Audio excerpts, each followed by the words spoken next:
Thank you for stopping by to listen to another excerpt from my book, If I Weren't Black, I Would Join the Klan. You know, when I took on this project, I knew I had to have tough skin.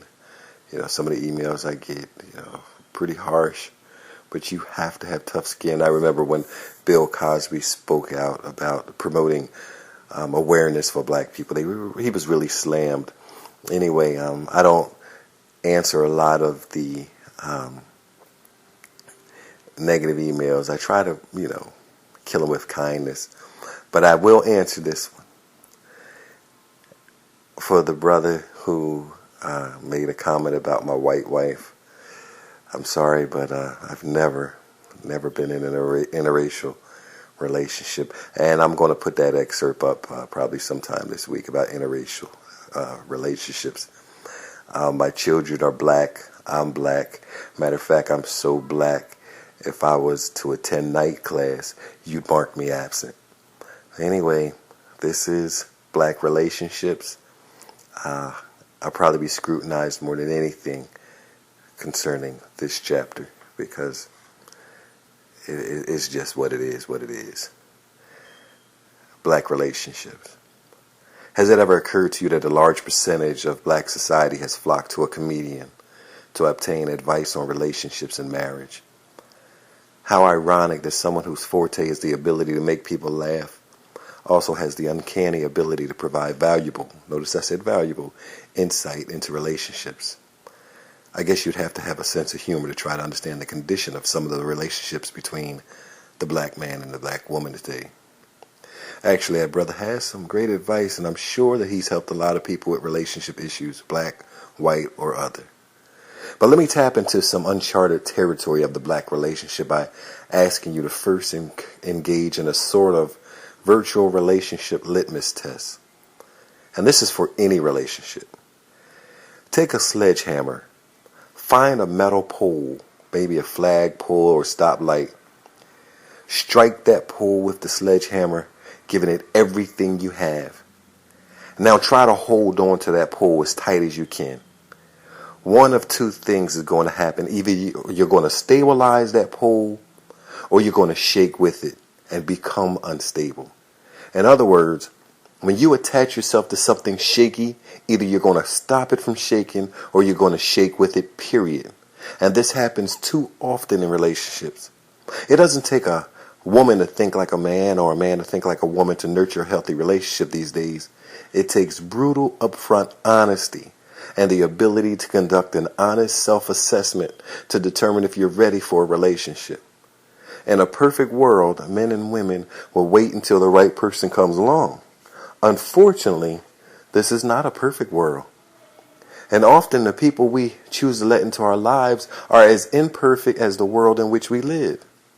When we merge our imperfections with someone else's imperfections, we end up in a relationship that, of course, is not perfect. No relationship is. But too often I hear black women declare, I believe that God wants me to stay by myself.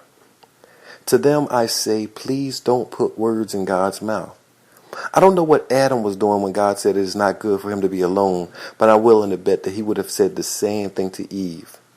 More than that, this statement right here, where are all the good black men, has become the battle cry of some single black women.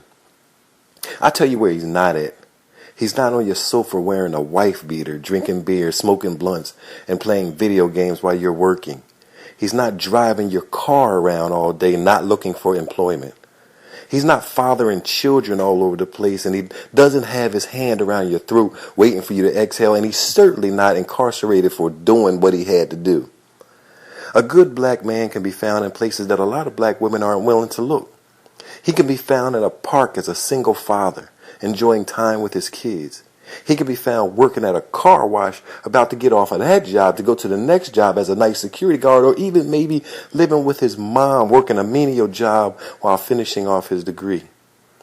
And good black men are not as rare as society would have the black woman to believe. In fact, black men still rank as one of the most highly desired male species on this planet.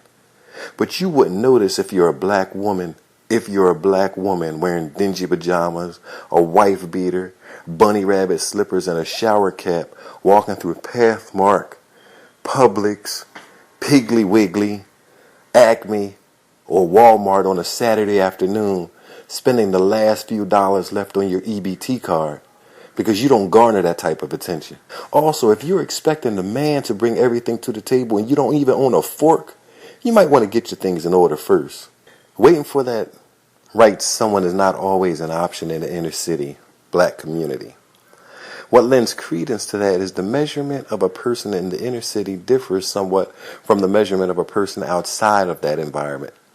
Now, in no way am I suggesting that the mindset and expectations of black people in the inner city is substandard to white society. I am stating that based on what black people within the inner city and impoverished neighborhoods witness in life on a daily basis, there's a greater possibility that their environment will be reflected in their expectations if they are not given the opportunity to venture out of their environment and experience alternative aspects of society. Now, if a child is never permitted to venture out of his room, his conscious and subconscious will be confined to that room. Often even a person's dreams are confined to within the realm of what they experience or exposed to in day-to-day life. Black women who have not ventured outside the virtual walls of the inner city fall into a relationship cycle that unfortunately seems to parallel the cycle perpetuated by black men within the penal system. 73% of black males between the ages of 19 and 35 growing up or living in the inner city have been or are within the penal system.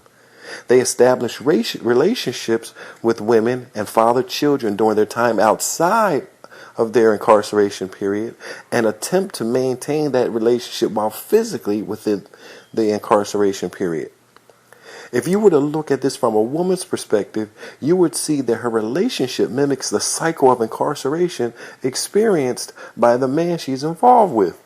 The sad thing is that the children get drawn into that cycle as well.